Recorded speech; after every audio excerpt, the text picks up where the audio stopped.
இறைவனிடத்திலே வெற்றி பெற வேண்டுமானால் மார்க்க கல்வி என்பது மகத்தான. விவரம் தெரிந்தவராயிருக்கலாம், தெரியாதவராயிருக்கலாம், அவர்களை செதுக்க வேண்டிய இடத்திலே ஒவ்வொரு பெற்றோர்களும் ஆசிரியர்களும் இருக்கிறார். தர்கா, தாயத்து, வரதட்சணை திருமணம், மார்க்கத்திற்கு மாற்றமான அனாச்சாரமான காரியங்கள் நாம் போதிக்கிற மார்க்க கல்வியின் மூலமாக சுக்குநூறாய் நொறுக்கப்படல் வேண்டும். அப்படிப்பட்ட மார்க்க கல்விதான் நம்மை உன்னதமான மனிதர்களாய் மாற்றும். வரும் கால தலைமுறையினரின் எதிர்கால பெற்றோர்களின் கரத்திலே இருக்கிறது. இவர்களை சீர்திருத்தி உன்னதமானவர்களாய் செதுக்க போகிறோமா, அல்லது உலக மோகத்திலேயே மூழ்கடித்து வாழ்க்கையை சிதைக்க போகிறோமா என்பதை உணர்ந்தவர்களாய் மார்க்க கல்வி ஒரு குடும்பத்தை சீர்படுத்தும், ஒரு ஊரையே சீர்படுத்தும். பிள்ளைகளுக்கு மார்க்க கல்வியை கொடுத்து உன்னதமான வரும் கால தலைமுறையினராய் செதுக்குவோமாக. அஸ்ஸலாமு அலைக்கும் வரஹ்மத்துல்லாஹி வபரகாத்துஹு. எல்லாம் வல்ல ஏக இறைவனின் அடியார்கள, சகோதர சகோதரிகள, தமிழ்நாடு தௌஹீத் ஜமாத் ராமநாதபுரம் வடக்கு மாவட்டம் எம்ஆர் பட்டினம் கிளை சார்பாக இஸ்லாமிய மார்க்கத்தை அதன் பரிசுத்தமான வடிவத்தில் மக்களுக்கு மத்தியில் எடுத்துரைக்க வேண்டும் என்கிற உயரிய நோக்கத்தில் இந்த மார்க்க விளக்க நிகழ்ச்சி ஏற்பாடு செய்யப்பட்டிருக்கிறது. இந்த நல்ல தருணத்தில் மகத்தான மார்க்க கல்வி என்கிற தலைப்பு தேர்வு செய்யப்பட்டிருக்கிறது. அல்லாஹுவின் தூதரவர்கள் இந்த உலகத்திற்கு தூதராக தேர்வு செய்யப்பட்டதற்கு பிறகு அல்லாஹ் மிக முக்கியமான ஒரு விஷயத்தை ஆழமாய் வலியுறுத்துகிறார். ஒட்டுமொத்த இஸ்லாமியர்களும் இத்தகைய அற்புதமான அந்த வார்த்தையை தன்னுடைய வாழ்க்கையிலே கடைபிடிக்கிற பொழுது சிறப்பிற்குரிய முஸ்லிம்களாக நம்முடைய வாழ்க்கையை நாம் கட்டமைக்க முடியும். உலகத்தில் எத்தனையோ மதத்தை சார்ந்தவர்கள் வாழ்கிறார்கள். ஏராளமான கொள்கையை பின்பற்றுபவர்கள் உலகத்திலே வாழ்கிறார்கள். அதிலே குறிப்பிட்ட சிலரை அல்லாஹ் தேர்வு செய்து இஸ்லாம் என்னும் மகத்தான பேர் அருட்கொடையை வழங்கியிருக்கிறான் என்று சொன்னால், இந்த இஸ்லாம் இந்த உலகத்தில் முஸ்லிம்களுக்கு வழங்கப்பட்டிருக்கிற ஒரு அற்புதமான மார்க்கமாய் திகழ்கிறது. இஸ்லாத்தில் முஸ்லிம்களாக வாழ்கிற நாம் இந்த மார்க்கத்தில் என்னவெல்லாம் கற்றுத்தரப்பட்டிருக்கிறதோ அவற்றை உள்ளபடி செய்வதற்கு கடமைப்பட்டிருக்கிறோம். குறிப்பிட்டு சொல்வதாக இருந்தால், அல்லாஹுவின் தூதருடைய நற்குணங்களில் ஒரு முக்கியமான குணமாய் அல்லாஹ் பேசுகிறான்.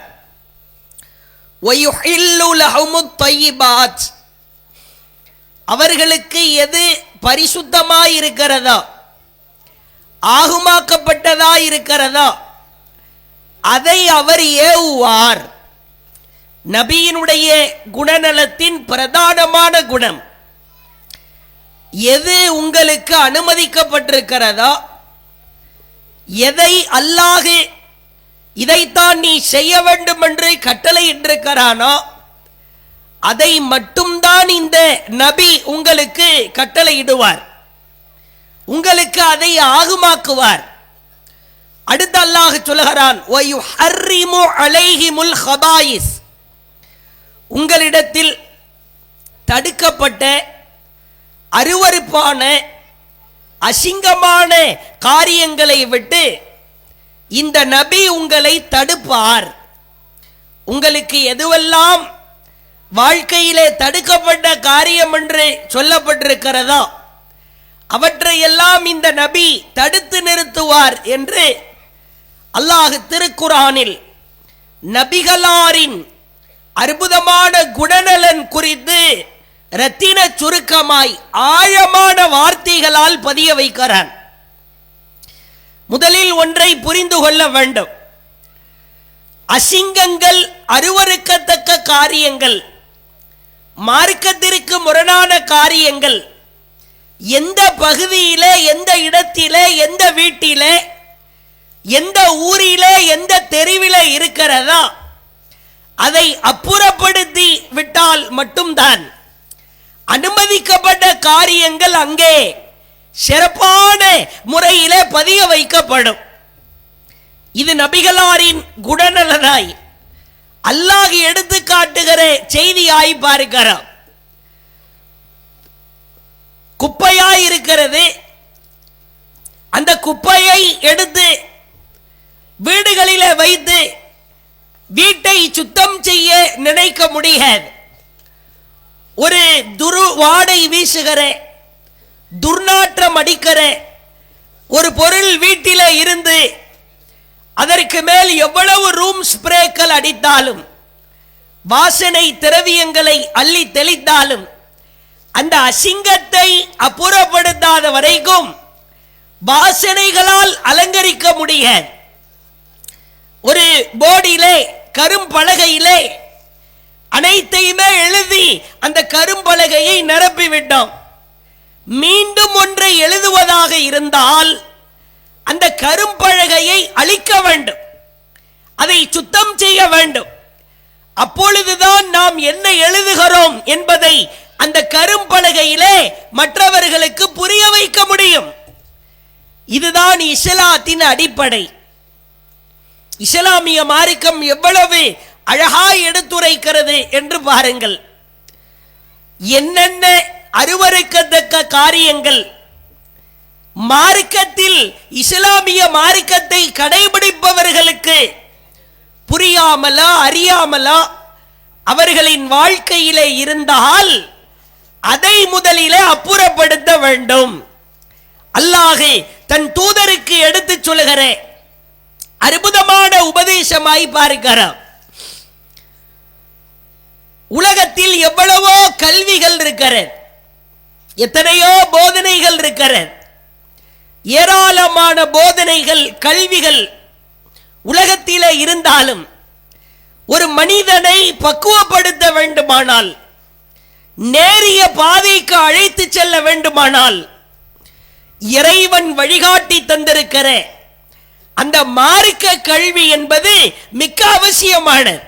மார்க்க கல்வி யாரிடத்தில் இல்லையா, சரியாக போதிக்கப்படவில்லையா, தப்பும் தவறுமாய் யார் புரிந்திருக்கிறாரா, அவருடைய வாழ்க்கை அது வாழ்க்கையா இருக்காது, வழிகேடா இருக்கும் என்பதை பல வகைகளிலே நம்மால் பார்க்க முடியும். குறிப்பிட்டு சொல்வதாக இருந்தால், அல்லாஹ்வின் அளப்பெரும் கிருபையினால் ஒரு வருங்கால தலைமுறை இந்த காலகட்டத்திலே வளர்ந்து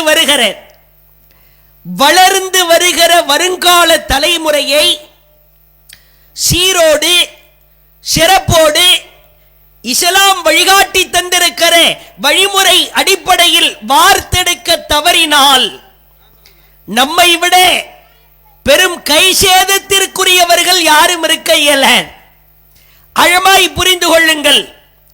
ஒரு குழந்தையை நாம் எப்படி உருவாக்குகிறோம், அதற்கு எதை கற்றுக் கொடுக்கிறோம், அது என்ன பொருளை பயன்படுத்துகிறது, அந்த பொருளுக்குள் எதை பயன்படுத்துகிறது, யாரோடு பேசுகிறது, பள்ளியிலே கல்லூரியிலே அவனுடைய பழக்க வழக்க நண்பர்கள் யார் என்பதையெல்லாம் கவனிக்க தவறினால் மார்க்க கல்வியை நாம் மதிப்பிழக்க செய்கிறோம் என்று ஆகிவிடும். அல்லாஹ்வின் தூதர் தெளிவாய் சொன்னார்கள். சஹீ புகாரியிலே பார்க்கிறோம். இளைஞர் சமுதாயம், வருங்கால தலைமுறை குழுமி இருக்கிற சபையிலே நபிகளார் சொன்னார்கள், புரிந்து கொள்ளுங்கள், என்னுடைய மார்க்கத்தை நான் மேலோங்க செய்கிற நிலையிலே உங்களிடத்திலே விட்டு செல்வேன். என்னுடைய இஸ்லாம், என்னுடைய மார்க்கம், என் இறைவன் கற்றுத்தந்த அந்த தீனி இஸ்லாம், இந்த மார்க்கம் ஒரு நாள் அழிவு பாதையை நோக்கி பயணிக்கும். குடிமிருக்கிற தோழர்களுக்கு கடுமாச்சரியம். மார்க்கம் அழிவு பாதையை நோக்கி செல்லுமா? வாய்ப்பே இல்லையே. அல்லாஹ்வின் தூதர் சொன்னார்கள், நிச்சயம் செல்லும். எப்படி செல்லும் தெரியுமா? ஹலக்து உம்மதி அலா யதை கில்மா. என்னுடைய சமூகத்திலே சில வருங்கால தலைமுறையாய் திகழ்கிற இளைஞர்கள் உருவாவார்கள். மாணவர்கள், அந்த மாணவ பருவத்திலே இருப்பவர்கள் உருவாவார்கள். அவர்களின் கரத்திலே இந்த மார்க்கம் சென்றால் அது அழிவு பாதையை நோக்கி செல்கிறது என்று அர்த்தம். எவ்வளவு எச்சரிக்கை செய்கிற ஒரு செய்தி என்று பாருங்கள். இஸ்லாம் அழிவு பாதையை நோக்கி செல்ல வேண்டுமானால் ஒரு வருங்கால தலைமுறையை மார்க்க கல்வி நிறைந்த தலைமுறையாய் உருவாக்க தவறிவிட்டால் இஸ்லாம் அழிவு பாதையை நோக்கி செல்வதற்கு நாம் காரணமாகி விடுவோம். அல்லாஹ் திருமறை குர்ஆனில் அழகாய் சொல்கிறான், மார்க்க கல்வியை யார் கற்கிறாரோ, இறைவனை உறுதியாய் உண்மையாய் யார் ஈமான் கொள்கிறாரோ, இந்த இருவரின் அந்தஸ்துக்களை அல்லாஹ் உயர்த்துகிறான். யர்ஃபஇல்லாஹுல்லதீன ஆமனு, அல்லாஹ் சொல்லுகிறான், ஈமான் கொண்டவர்களின் அந்தஸ்தையும், ஊத்துல் இல்ம தரஜாத், கல்வி வழங்கப்பட்டவர்களின் அந்தஸ்துக்களும் இறைவனிடத்திலே உயர ஆரம்பிக்கும். இறைவனின் மார்க்கத்தை கற்று அதை செயல்படுத்த ஆரம்பித்தால் அவர்களின் அந்தஸ்துக்கள் தரஜாத்து, அவர்களின் படித்தரங்கள் உயரும் என்று அல்லாஹ் தெளிவாய் பிரகடனப்படுத்துகிறான். அந்த அந்தஸ்தின் உயர்ந்த தரஜாத்தின் பரிசுகள் என்ன? அல்லாஹ்வின் தூதர் சொன்னார்கள், ஸஹலல்லாஹு பிஹி தரீகன் இலல் ஜன்னா. கல்வியை யார் கற்று கொள்ள ஆரம்பிக்கிறாரோ அவருக்கு சொர்க்கத்தின் பாதையை அல்லாஹ் லேசாக்குவான். இஸ்லாமிய மார்க்கத்தை கற்றுக்கொள்வதற்காக திருக்குர்ஆனை வாசிக்கிறாயா? நபிகளாரின் பொன்மொழிகளை படிக்கிறாயா? துஆக்களை உன் உள்ளத்திலே பதிய வைக்கிறாயா? இது சாதாரண அந்தஸ்து அல்ல, நீ சொர்க்கத்திற்கு செல்கிற பாதைக்கான வழி என்று அல்லாஹ்வின் தூதர் பிரகடனப்படுத்தினார்கள். அதே போன்று அல்லாஹ்வின் தூதர் சொன்னார்கள், மையுரிதில்லாஹு பிஹி கைரா, யாருக்கு அல்லாஹ் நலவை, நன்மையை, பாக்கியத்தை கொடுக்க வேண்டும் என்று முடிவு செய்து விட்டானோ, யுஃபக்கிஹு ஃபித்தீன், அவரை மார்க்க கல்வி பெற்ற ஞானியாய் மாற்றுவான். உயர்ந்த அந்தஸ்து அதனுடைய பாக்கியம். யாருக்கு அல்லாஹ் நலவை விரும்புகிறானோ, நன்மையை நாடுகிறானோ, அவருக்கு அல்லாஹ் பாக்கியத்தை யாருக்கு விரும்புகிறானோ அவருக்கு கல்வி படுகிற ஒரு பாக்கியத்தை கொடுப்பான்.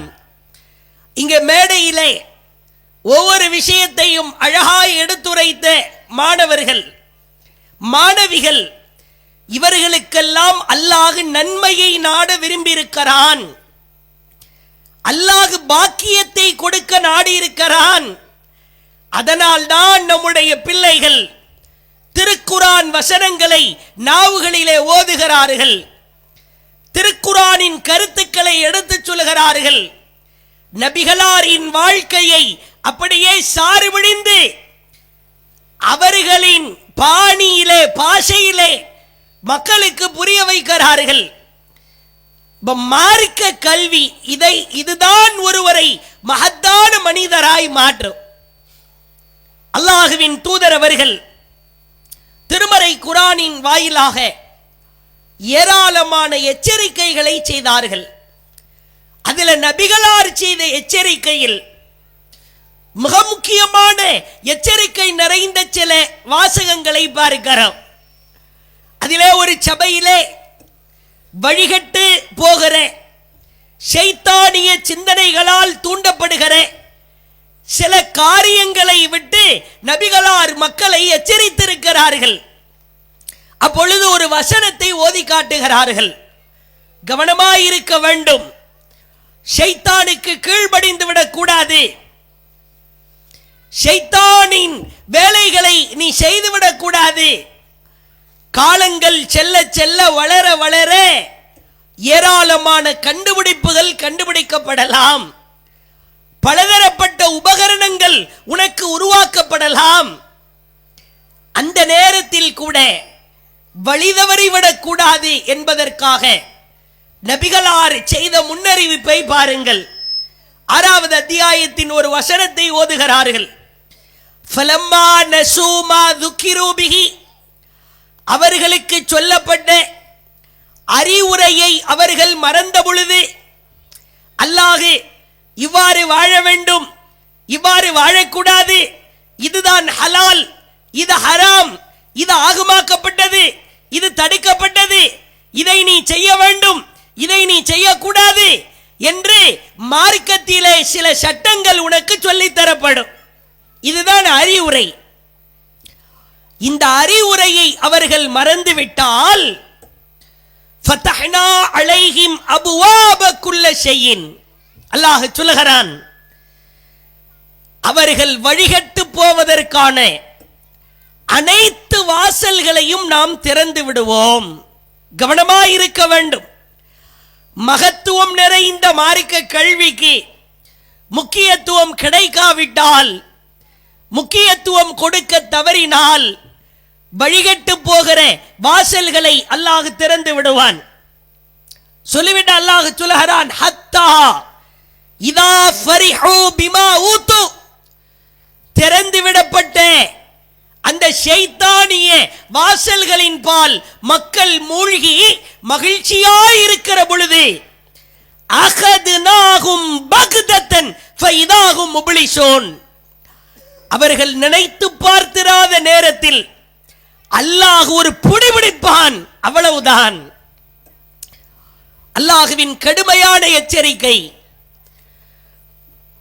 கல்வியை மறந்து அல்லாஹ் சொன்ன உபதேசத்தை மறந்து விட்டால் உனக்கு சந்தோஷம் தருகிற காரியம் என்று அறிவை இழந்து, மார்க்கத்தை இழந்து, உலக மோகத்திலே நீ பல காரியத்தை செய்வதற்கு முற்படுவாய். அவ்வாறு முற்படுகிற பொழுது அல்லாஹ் ஒரு புடிபிடிப்பான். அதை உன்னால் தாங்கவே முடியாது. சமீபத்திலே பார்க்கிறோம், இந்த மார்க்க கல்வியை மறக்கிற காரணத்தினால் ஏராளமான மகிழ்ச்சி நிறைந்த மார்க்கம் தடுத்திருக்கிற வாசற் கதவுகள் திறக்கப்படுவதை பார்க்கிறோம். சில விஷயங்கள் சிறுவர்கள், சிறுமிகள், இளைஞர்கள் அமர்ந்திருக்கிற ஒரு சபையிலே பேசுவதற்கு கூட பயமாயிருக்கிறது. அப்படிப்பட்ட காரியங்கள் சமூகத்திலே திறந்து விடப்பட்டிருக்கிற அவல நிலையை பார்க்கிறோம். ஆனாலும் பேசத்தான் வேண்டியது இருக்கிறது. சமகாலே வளர்ந்து வருகிற இளைஞர்களை பாருங்கள், மாணவ பருவத்திலே இருக்கிற மாணவர்களை பாருங்கள். தன்னுடைய வாழ்க்கையை தொலைத்து விடுகிற பலதரப்பட்ட வேலைகளை செய்கிறான். போதை பொருட்களிலே மூழ்கி கிடக்கிறான். போதை பொருளை உண்ணுவது அவனுக்கு இன்பமாயிருக்கிறது. எந்த அளவிற்கு என்று சொன்னால், கைகளிலே புத்தகத்தை வாங்கி படிக்க வேண்டிய காலத்திலே அந்த பக்கங்களை புரட்ட வேண்டியவன் போதை பொருட்களை கரங்களிலே தவழ விடுவதை பார்க்கிறோம். என் புள்ளலாம் அப்படி இல்லையே, என்னுடைய மகனெல்லாம் பத்திரமாத்து தங்கம் இப்படின்னு நாம் சொல்லலாம். நம் வீட்டிலே இருக்கிற பொழுது அவனை நாம் கண்காணிக்கிற ஒரு வாய்ப்பு இருக்கிறது, கண்காணிப்போம். அவன் பள்ளிக்கூடத்திற்கு சென்றால், கல்லூரிக்கு சென்றால், பழகக்கூடாத நபர்களோடு பழகினால் அவனுக்கு கிடைக்கிற, அவன் செய்வான் செய்ய மாட்டான் அது பிறகுதான். ஆனால் பிறரை பார்த்து வழிகட்டு போவதற்கான வாய்ப்புகள் இருக்கிறது. சின்னோண்டு கல்கண்டு சைஸில் ஒரு போதை பொருளை சொல்லுகிறார்கள். வாய்க்குள்ளே போட்டால் 8 மணி நேரம் ஆளு சைலண்ட் தான், அமைதியாயிருப்பானாம். புள்ள ரொம்ப அமைதியா இருக்குது அப்படின்னு நினைக்கலாம். வாய்க்குள்ள விஷயத்தை போட்டா 8 மணி நேரம் உலகத்தில் என்ன நடக்குதுன்னே தெரியாது. அப்படிப்பட்ட மோசமான போதை பொருட்கள் எல்லாம் உலகத்திலே கண்டுபிடிக்கப்படுவதை பார்க்கிறோம். குளிர் உதடு என்கிறான், கூல் லிப்பாம். சமகால இளைஞர்களிடத்தில் கூல் லிப்பு என்கிற விஷயத்தை, போதை பொருளை பயன்படுத்துவதை பார்க்கிறோம். திடீர்னு பார்க்கலாம், உதட அப்படியே பெருசா வெளியே இழுத்துக்குவானே, கபிரிஸ்தான்ல ஜனாசாவை வச்சு மண்ணள்ளி போடுற மாதிரி ஏதோ ஒன்று அள்ளி போட்டுக்கிட்டு இருப்பான். அந்த உதட பாத்தீங்கன்னா பைபாஸ் சர்ஜரி செஞ்ச மாதிரி வீங்கி போயிடும். ஆளு முகரெல்லாம் நல்லா தான் இருக்குது, மூஞ்சி உதடு மட்டும் லேசா பிதிங்கிட்டு வெளியே வீங்கின மாதிரி இருக்குது. அப்படின்னா உதட்டுக்குள் ஏதோ போதை பொருளை வைத்திருக்கிறான். இது மற்றவர்களுக்கு, வீட்டிலே இருக்கிற பெண்களுக்கு புரிகிறதா இல்லையா? பள்ளிக்கூடத்திலே படிக்கிற மாணவர்கள், சக மாணவர்கள் இதை அனுபவிக்கிறார்கள் என்று நான் பேசுகிற பொழுதே அவர்கள் உணர்வார்கள். ஒரு இஸ்லாமியன் அந்நியனை பார்க்கலாமா? அடுத்தவர்களை பார்க்கலாமா? முன்னரெல்லாம் ஒரு போதை பொருள் என்றால் அதற்கு குறிப்பிட்ட 1 2 3 பெயர்கள் இருந்தது, அவ்வளவுதான். கஞ்சா என்கிறான், அபின் என்கிறான், குட்கா என்கிறான், மாவா என்கிறான். போதை பொருளில் அவ்வளவு வெரைட்டிகள். முன்னாடி எல்லாம் சிகரெட்டு மட்டும்தான், சிகரெட்டு தான் அது. இன்னைக்கு சிகரெட்டுக்குள்ள கஞ்சாவை வைத்து அடிப்பதை பார்க்கிறோம். இந்த விழிப்புணர்வு அவசியம் வேண்டும் ஒவ்வொருவரும். ஏன்னா மக்களை தடுக்கிறதுக்கான ஒரு வாய்ப்பை, பாக்கியத்தை அல்லாஹ் முஸ்லிம்களுக்கு தான் கொடுத்திருக்கிறான். நம்ம ஊர்ல, நம் பகுதியிலே இஸ்லாமிய இளைஞர்கள், இஸ்லாமிய மாணவர்கள் ஒருவர் கூட இந்த கேடுகட்ட கேவலமான காரியத்திலே ஈடுபட்டு விடக்கூடாது. அதுதான் நம்முடைய லட்சியம். கல்வியில் அல்லாஹ்வின் தூதர் எவ்வளவு பாடாய் பட்டு சிரமத்தை அனுபவித்து இந்த மார்க்கத்தை கட்டி காப்பாற்றி கொண்டு வந்து ஒப்படைத்தால், போதையிலே சீரழிந்து கிடக்கிற சில முஸ்லிம் இளைஞர்களை பார்க்கிறோம். கவனமாயிருக்க வேண்டும். போதை பொருள் கிடைக்கலையா, இருமல் டானிக்கு 2 பாட்டில் 3 பாட்டில் வாங்கி குடிக்கிறான். இருமல் டானிக்குன்னா என்னடா போதை? நல்ல தூக்கம் வரும்ல, அது போதும். திடீர்னு பெயிண்ட் அடிக்கிற தின்னர்னு சொல்லுவாங்க. பெயிண்ட் ஒட்டாம நல்ல கலரா அடிக்கணும்னா அந்த தின்னரை கலந்து அடிப்பார்களாம். அந்த தின்னரை உறிஞ்சு கொள்கிறான். ஃபெவிகால், ஏதாவது புக்கு கிழிஞ்சிருச்சுன்னா, ஒரு பொருள் உடைஞ்சிருச்சுன்னா ஃபெவிகாலை வைத்து ஒட்டுவோம், பேஸ்ட். அந்த ஃபெவிகாலிலே போதை ஏற்றுகிறான். என்னடா புதுசு புதுசா சொல்றீங்க அப்படின்னு நினைக்க கூடாது. நம் சமூகத்தை பாதுகாக்க வேண்டிய நிலையில இருக்கிறோம். திடீர்னு புகையா கிளம்புது, கும்மிருட்டா இருக்குது. நல்ல கூர்ந்து பார்த்தா 4 பேர் சுத்தி உட்கார்ந்துட்டு இருக்கிறான். அந்த புகையை மூஞ்சில ஏத்துறது. இவ்வளவு மோசமான ஒரு சமூகத்தில் தான், ஒரு உலகத்தில் தான் நம்முடைய வாழ்க்கையை நாம் கட்டமைக்க வேண்டியது இருக்கிறது. இப்போ ஒரு மாணவனை வளர்க்கணும், சாதாரணமா வளர்த்தர முடியுமா? பெற்றோர்கள் எவ்வளவு கவனமாக இருக்க வேண்டும். இவனை நாம் வீட்டிலே இருக்கும் போது பாதுகாக்கலாம், வீட்டு படியை தாண்டி விட்டால் இவன் தலையில ஒரு சிசிடிவி கேமராவை வைத்து வீட்டிலே டிவியை வைத்து பார்க்க முடியுமா? இதுவெல்லாம் சாத்தியமா? ஒரு வயதுக்கு வந்த ஒரு பெண் வீட்டிலே இருக்கிறார். அவரை நம்மால் முடிந்த அளவிற்கு வீட்டிலே பக்குவமா கண்ணியமா வளர்க்க முடியும். பள்ளிக்கூடத்திற்கு செல்கிறார், கல்லூரிக்கு செல்கிறார். ஒரு சிப்பு மெமரி கார்டு ஒன்று சொருகி விட்டு போன்ல அந்த ஆப்பை வச்சு வீடியோ பார்க்கிற ஒரு முறை இருக்கிறதா? அப்படி நம் பிள்ளைகளை நீ எங்கு போனாலும் நான் கண்காணிப்பேன் என்கிற ஒரு வாய்ப்பெல்லாம் இல்லை. அவர்கள் எங்கே இருந்தாலும் சரி, எந்த இடத்தில் இருந்தாலும் சரி, யாரோடு இருந்தாலும் சரி, அவர்களுக்கு இந்த மகத்தான மார்க்க கல்வி கிடைத்து விட்டால் அவர்களை யாராலும் வழிகெடுக்க முடியாது. இளைஞர் பட்டாளங்களுக்கு அல்லாஹுவின் தூதர் அற்புதமாய் சொன்னார்கள், வேண்டாம், ஹர்ரமல்லாஹுல் ஹம்ர, அல்லாஹ் போதை தருகிற பானத்தை, அந்த மதுவை ஹராமாக்கி விட்டான். ஹராம் என்கிற வார்த்தைக்கு முஸ்லிம்களுக்கு அர்த்தம் சொல்ல வேண்டிய அவசியம் இல்லை. பன்றி இறைச்சியை எப்படி தொட்டு பார்க்க நினைக்க மாட்டோமா? மது உனக்கு ஹராம். குல்லு முஸ்கிரின் ஹராம், போதை தருகிற அனைத்துமே உனக்கு தடை. அது சின்னதா இருந்தாலும் சரி, பெருசா இருந்தாலும் சரி. அல்லாஹுவின் தூதர் சொன்னார்கள், எவன் இந்த உலகத்திலே போதை பொருளை உட்கொள்கிறானோ நாளை மறுமையில் அவனுக்கான தண்டனை என்ன தெரியுமா?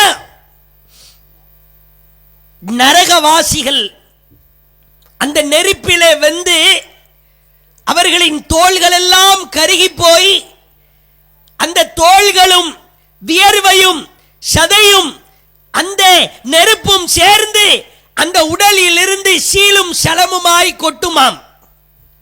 அல்லாஹ் இந்த வடிகிற சீலையும் சலத்தையும் எடுத்து நரகவாசிகளின் சீல் சலத்தை எடுத்து சேமித்து வைப்பானாம். தீனத்தில் ஹபால். அல்லாஹுவின் தூதர் சொன்னார்கள், இந்த உலகத்தில் போதையை உட்கொள்பவனுக்கு நாளை மறுமையிலே அல்லாஹ் தீனத்தில் ஹபால் என்கிற பானத்தை கொடுப்பான். அப்படின்னா நல்ல குடிக்கிற மாதிரியான சாத்துக்குடி ஜூஸா? நரகவாசிகளின் சீலும் சலமும் கலந்த பானத்திற்கு பெயர் தீனத்தில் ஹபால்.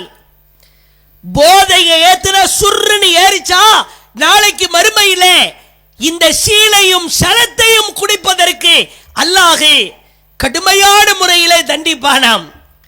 கவனமாய் இருக்க வேண்டும். அதே போன்று பாருங்கள், அடிமைத்தனம், ஏராளமான அடிமைத்தனங்களிலே சமூகம் மூழ்கி திளைப்பதை பார்க்கிறோம். அதில் முக்கியமாய் சொல்வதாயிருந்தால் ஆன்லைன் அடிமைத்தனம். ஒவ்வொரு வீடுகளிலும் இன்றைய கால சூழலிலே தாய்மார்கள் பெற்றோர்கள் கவனமாயிருக்க வேண்டிய இடத்திலெல்லாம் வழி தவறி செல்வதை பார்க்கிறோம். ஆன்லைன் அடிமைத்தனம். கேம்களிலே மூழ்குகிறான். திடீரென்று இன்ஸ்டாகிராம் பேஜிலே ரீல்ஸ்களாய் போட்டு தள்ளுகிறான். யூடியூப் சேனல்களிலே பலதரப்பட்ட வீடியோக்களை பார்க்கிறான். ஒரு கட்டத்தில் ஆபாச படங்கள், சினிமா காட்சிகள், இவைகளை எல்லாம் பார்ப்பதை பார்க்கிறோம். குறிப்பா வீடுகள்ல தாய்மார்கள் தொலைக்காட்சி பெட்டிகளில் சீரியல்கள், சினிமா படங்கள், இதில அதிகமாய் மூழ்கி திளைப்பதை நம்மால் பார்க்க முடிகிறது. ஒரு வருங்கால தலைமுறை, இவர்களை உருவாக்க வேண்டிய நாம் மார்க்க கல்வியை அதை மறந்துவிட்டால், அதை இழிவுபடுத்திவிட்டு வீடுகளிலே தொலைக்காட்சி பெட்டிகளிலே இந்திய தொலைக்காட்சிகளில் முதல் முறையாக வாய பொழுது படத்தை பார்த்து கொண்டிருந்தால் அந்த சினிமாவிலே காட்டுகிற காட்சிகள், ஆபாச வர்ணனைகள், அதில் அணிகிற அரைகுறை ஆடைகள், இவைகள் அனைத்துமே வருங்கால சமூகத்தை சீரழித்து சின்ன பின்னமாய் மாற்றும். தாய்மார்கள் மிக கவனமாய் இருக்க வேண்டும். ஒரு பிள்ளையின் வளர்ப்பிலே வார்ப்பிலே அது கண்ணியமான பிள்ளையாய் மாற வேண்டுமானால் மார்க்க கல்வி நம் வீட்டிலே நம்முடைய குடும்பத்திலே அது அருவியாய் கொட்ட வேண்டும். தாய்மார்களை பார்க்கிறோம், வீட்டிலே வயதுக்கு வந்த பெண் இருக்கிறார், இளைஞன் இருக்கிறான். அவர்களை வைத்துக் கொண்டே சினிமா படக்காட்சிகள், காதல் காட்சிகள், முத்த காட்சிகள், ஆபாசத்தை விதைக்கிற காட்சிகளை எல்லாம் ரசித்தால் வருங்கால தலைமுறையை செதுக்க முடியுமா? அவன் சீரழிந்து போக மாட்டானா? சிந்தித்து பாருங்கள். சினிமா பட நாடகங்கள், நாடகத்திலே பெண்கள் மூழ்கி திளைப்பதை பார்க்கிறோம். ஒரு நேர போக்கிற்காக, டைம் பாஸிற்காக. இப்ராஹிம் அலைஹிஸ்ஸலாம் அவர்களின் மகனார், அவர்களின் மனைவி, இவர்களெல்லாம் நமக்கு சிறந்த முன்னுதாரணம், சிறந்த எடுத்துக்காட்டு. இப்ராஹிம் அலைஹிஸ்ஸலாம் தன்னுடைய மகன் இஸ்மாயில் அவர்களையும் மனைவி ஹாஜர் அவர்களையும் பாலைவன மணலிலே விட்டு விட்டு செல்கிறார். எங்கே போகிறீர்கள் என்று அந்த அம்மையார் கேட்டார். இலல்லாஹ், அல்லாஹ் கிட்ட உன்னை விட்டுட்டு போறேன். அதற்கு அந்த அம்மையார் சொன்ன வார்த்தை ரதீத்து பில்லாஹ், அல்லாஹ்வை நான் புரிந்து கொள்கிறேன், தாராளமா போங்க. ஒரு கடத்திலே இப்ராஹிம் அலைஹிஸ்ஸலாம் தன்னுடைய மகனையும் மனைவியையும் விட்டு சென்றதற்கு பிறகு நீண்ட நெடிய ஆண்டுகள் கழித்துத்தான் மீண்டும் வீடு திரும்புகிறார்.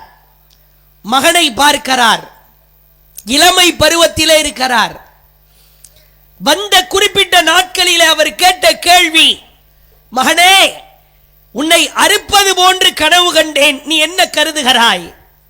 எப்படி இருக்கும்? இவ்வளவு ஆண்டு கழித்து மகனை பார்ப்பதற்காக ஒரு தகப்பனார் வருகிறார். வருகிற பொழுது குறிப்பிட்ட சில நாட்களில் அவர் கேட்ட கேள்வி, உன்னை அறுக்கிறது மாதிரி கனவு வந்தது, நீ என்ன நினைக்கிறாய்? என்ன சொல்லி இருக்கணும்? நானே செம்ம கடுப்புல இருக்கிறேன், நீங்க தான் பாலைவன மணல்ல என்னை எங்க அம்மாவை விட்டுட்டு போனீங்களாமே, அந்த ஆத்திரம் கோவமே இன்னும் குறையல, அறுக்க போறீங்களா? ஒழுங்கா ஓடி போயிருங்க, இல்லைன்னா நான் பிடிச்சு அறுத்துருவேன். இப்படிதான் சொல்லி இருக்கணும். அழகாய் சொன்னார், நீங்கள் எதை கண்டீர்களோ அதை செய்யுங்கள், என்னை பொறுமையாளர்களில் ஒருவராய் நீங்கள் காணலாம். அற்புதமான வார்த்தை.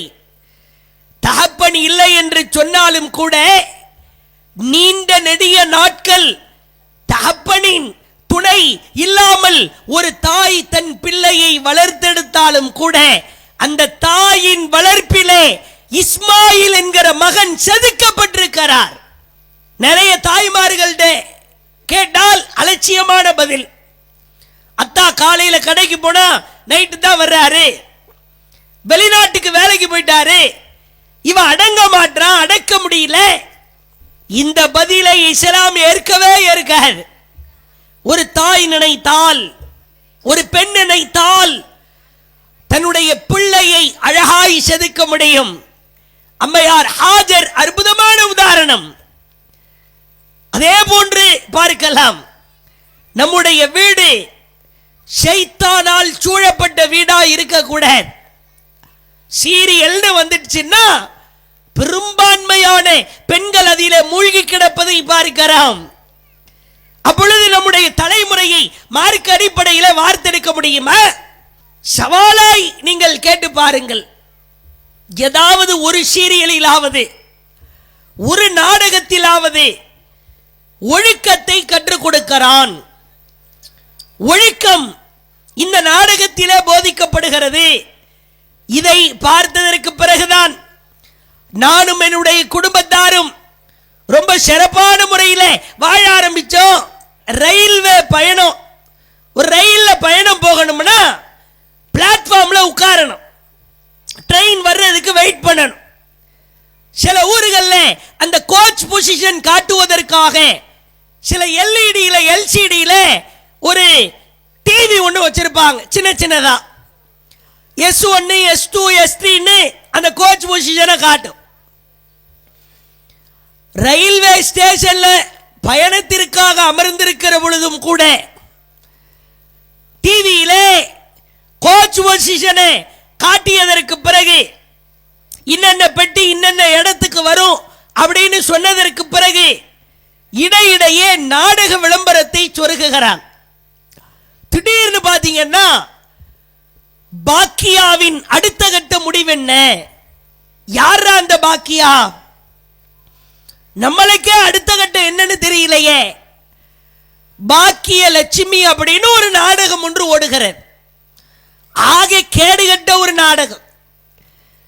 இவளுக்கோ அவ புருஷனுக்கு கல்யாணம் ஆயிருமா, டைவர்ஸ் ஆயிருமா, அவன் இன்னொருத்திய கல்யாணம் பண்ணிட்டு வந்து டைவர்ஸ் ஆன பொண்டாட்டியையும் கல்யாணம் பண்ண பொண்டாட்டியும் ஒரே வீட்டில் வச்சு வாழ்வான. உருப்படுமா?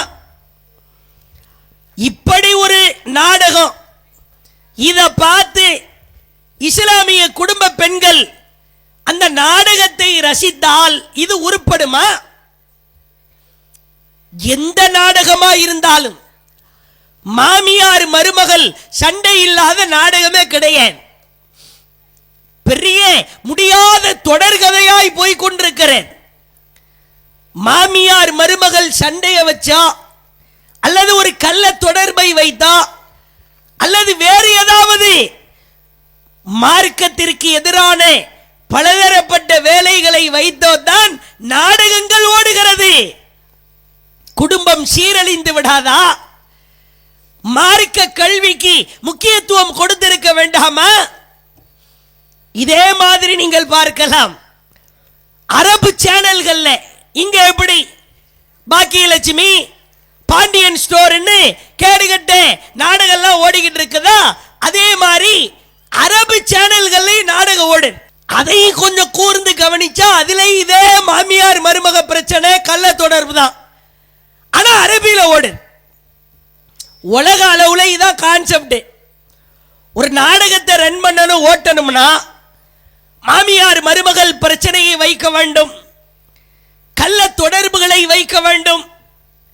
அல்லாஹ் திருமறை குர்ஆனிலே தெளிவாய் சொல்கிறான், வலா தக்ரபுல் ஃபவாஹிஷ், அருவருப்பான காரியத்தை நீ நெருங்காதே, மா லஹர மின்ஹா வ மா பத்தன், அது வெளிப்படையாக இருந்தாலும் மறைமுகமாய் இருந்தாலும் அப்படிப்பட்ட காரியத்தை நீ நெருங்காதே என்று அல்லாஹ் குர்ஆனிலே சொல்கிறான். அல்லாஹ்வின் தூதர் சொன்னார்கள், அல்ல ஐனானி தஸ்னியான் வல் யதானி தஸ்னியான் வர்ரிஜுலானி தஸ்னியான். உன் கை செய்கிற விபச்சாரம் தவறானதை எடுப்பது, உன் கண் செய்கிற விபச்சாரம் தவறானதை பார்ப்பது, உன் காது செய்கிற விபச்சாரம் தவறானதை கேட்பது. விபச்சாரம் என்று சொன்னால் இருவரும் தனி அறையில இருந்து அது மாதிரியான காரியத்தில் ஈடுபடுவது மட்டுமே விபச்சாரம் என்பதல்ல. விபச்சாரத்தை தூண்டுவதற்கு உன் கண்ணோ காதுகளோ கைகளோ கால்களோ ஈடுபட்டால் அதற்கு பெயரும் விபச்சாரம் தான் என்று இஸ்லாமிய மார்க்கம் மிக தெளிவாய் சொல்கிறது. மார்க்க கல்வி இது மறக்கடிக்கப்பட்டால், ஒவ்வொரு வீடுகளில் இருந்தும் இது துண்டிக்கப்பட்டால் அவர்களுடைய நிலைமை கேள்விக்குறிதான்.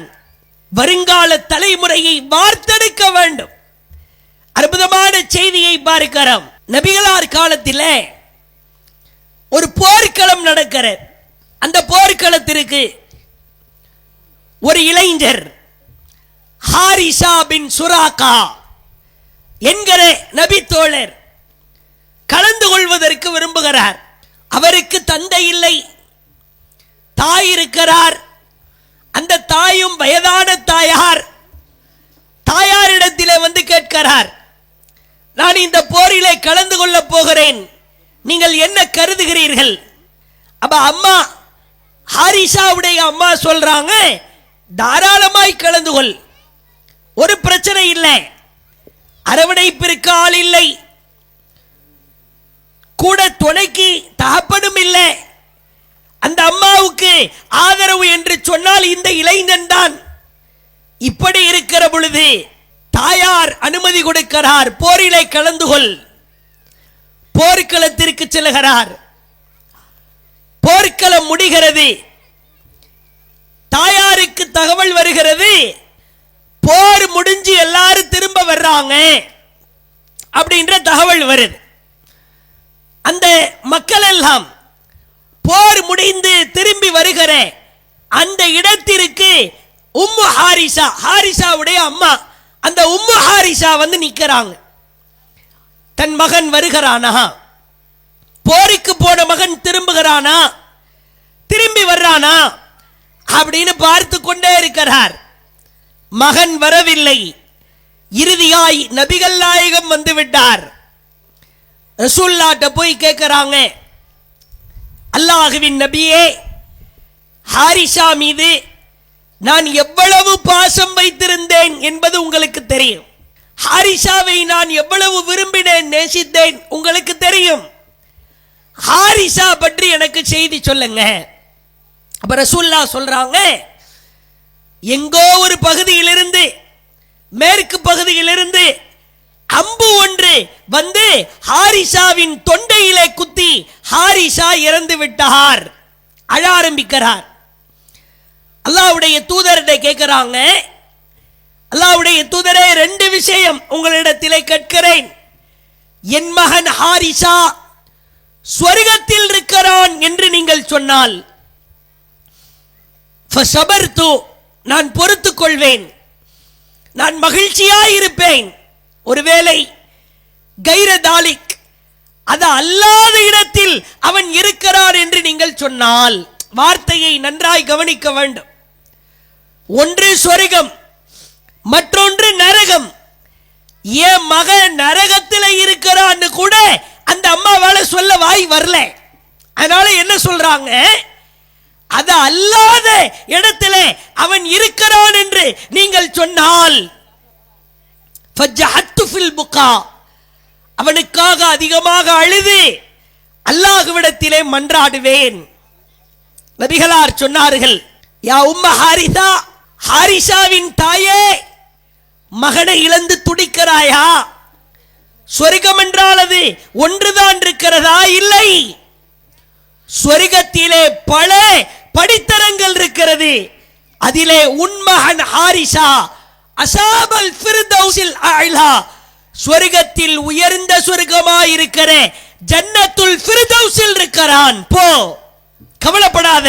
எப்படிப்பட்ட பாக்கியம் என்று பாருங்கள். ஒரு மகனுடைய வார்ப்பு, ஒரு பிள்ளையினுடைய வளர்ப்பு, மார்க்கத்தை கற்றுக் கொடுத்தால் அந்த மகன் சொர்க்கத்தில் இருக்கிறான் என்கிற நற்செய்தி ஒரு தாய் உயிரோடு வாழ்ந்து கொண்டிருக்கிற பொழுதே கிடைக்கிறது என்று சொன்னால், அதை விட பெரும் பாக்கியம் பெற்றெடுத்தவர்களுக்கு கிடைக்க முடியுமா? அந்த அம்மா அழுகிறாங்க.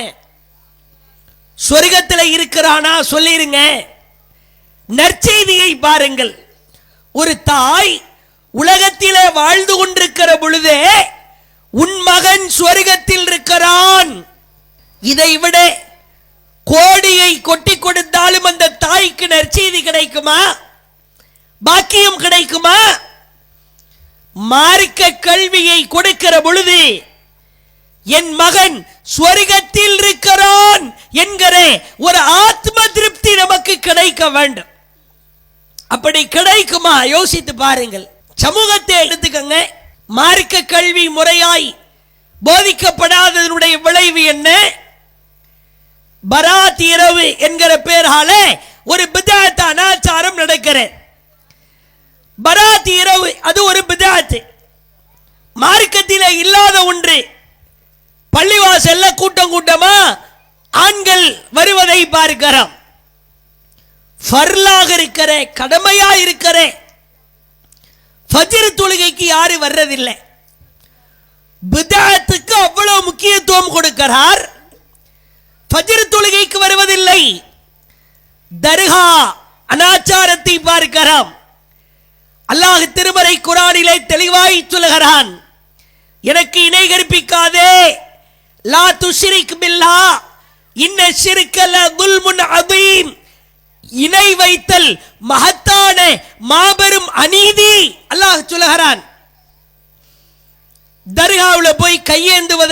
பார்க்கிறோம். அல்லாஹ்விடத்திலே கேட்க வேண்டிய உதவியை எல்லாம் தர்காவிலே போய் நின்று கேட்கிற அவல நிலையை பார்க்கிறோம். தாயத்து, கந்தூரி நிகழ்ச்சி, மௌலூது ஓதுவது, ரமலான் மாதத்திலே குறிப்பிட்ட அந்த 27வது இரவுன்னு வந்துருச்சுன்னா விசேஷமாய் ஊரை அலங்கரிப்பதை பார்க்கிறோம். மார்க்க கல்வி சரியாய் புகட்டப்படாவிட்டால், சரியான முறையிலே கற்பித்து கொடுக்கப்படாவிட்டால், இது போன்ற மோசமான நிலைமைகள் ஒவ்வொரு பகுதியிலே ஏற்படும். இறுதியாய் சில விஷயங்களை பாருங்கள். இறைவனிடத்திலே மறுமையிலே வெற்றி பெற வேண்டுமானால் இந்த மார்க்க கல்வி என்பது மகத்தானது. ஒவ்வொரு குடும்பத்தாரும் சபதமேற்க வேண்டிய தருணம். என்னுடைய வீட்டிலே, என்னுடைய குடும்பத்திலே மார்க்கத்திற்கு மாற்றமாக எது நடந்தாலும், எந்த காரியம் அரங்கேற்றப்பட்டாலும் அதற்கு எதிராய் நாம் களம் காண்பேன். என்னுடைய வருங்கால தலைமுறையை அப்படித்தான் உருவாக்குவேன். அல்லாஹ்வின் தூதர் காலத்திலே அப்படித்தான் உருவாக்கப்பட்டார்கள். வாழ்கிற காலகட்டத்திலும் சரி, வாழ்க்கையை முடிக்கிற அந்த மரண தருவாயாயிருந்தாலும் சரி, இறுதி கட்டம் வரைக்கும் மார்க்க கல்வியிலேயே வாழ்ந்து மரணித்த மகத்தானவர்களின் வரலாறுகளை பார்க்கிறோம். அல்லாஹ்வின் தூதர் காலத்தில் குர்ஆனை மனனம் செய்த 70 சஹாபாக்கள், குர்ஆனை மனனம் செய்தவர்கள். ஒருவருடைய இறுதி கட்டம் எப்படி இருக்க வேண்டும் என்பதற்கான சான்று இந்த 70 பேரையும் நயவஞ்சகர்கள் நம்ப வைத்து கழுத்தறுத்து அல்லாஹ்வின் தூதரை ஏமாற்றி அழைத்து செல்கிறார்கள். 70 பேரை, இந்த 70 பேர்கிட்ட நாங்க பாட கற்க போறோம், கொஞ்சம் மார்க்கம் சம்பந்தமா எங்களுக்கு இவர்கள் கற்றுத் தருவார்கள் என்று ரசூலுல்லாஹ் நம்பி அனுப்பிடுறாங்க. ஒரு கட்டத்தில் பிஉரு மௌனா என்கிற இடத்தில் இந்த 70 நபர்களையும் கொல்வதற்காக எதிரிகள் முற்படுகிறார்கள். ரசூலுல்லாஹ்வுக்கு தெரியல.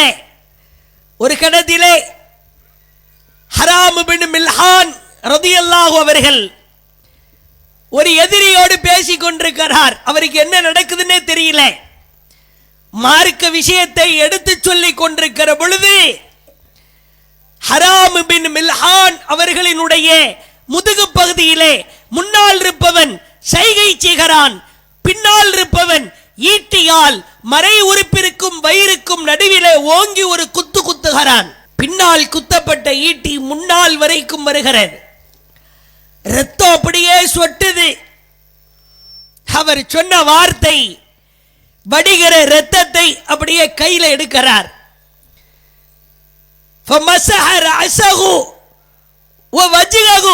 தன்னுடைய தலையிலையும் முகத்திலையும் தடவிக்கிறார்.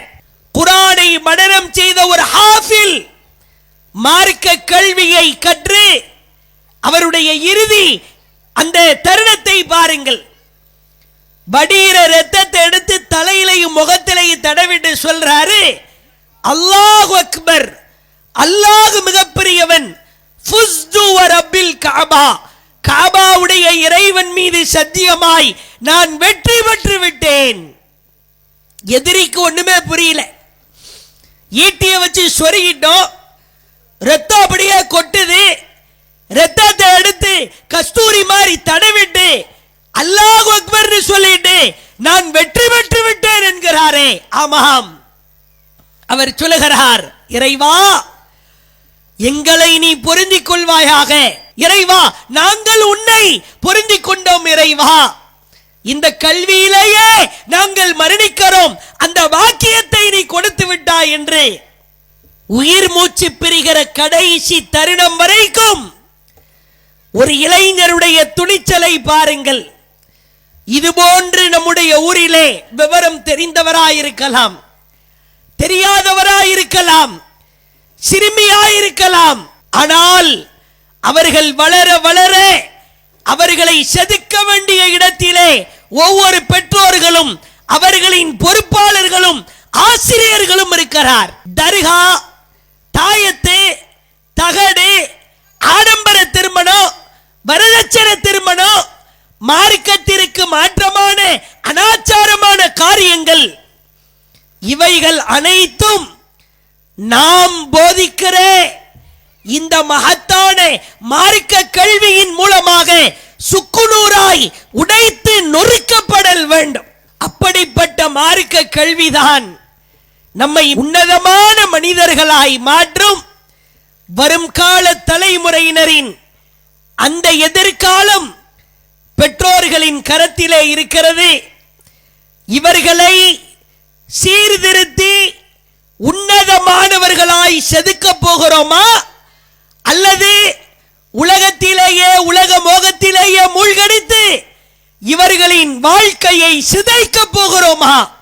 ரெண்டு கேள்விக்கு எதில் பதிலளிக்க போகிறோம் என்பதை உணர்ந்தவர்களாய் மகத்தான மார்க்க கல்வி ஒரு குடும்பத்தை சீர்படுத்தும், ஒரு வீட்டை சீர்படுத்தும், ஒரு ஊரையே சீர்படுத்தும்.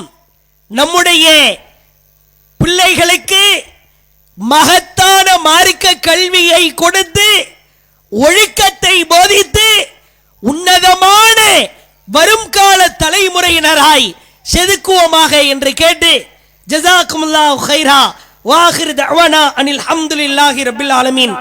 அஸ்ஸலாமு அலைக்கும் வரஹ்மத்துல்லாஹி வபரகாத்துஹு. அல்லாஹு அக்பர், அல்லாஹு அக்பர்.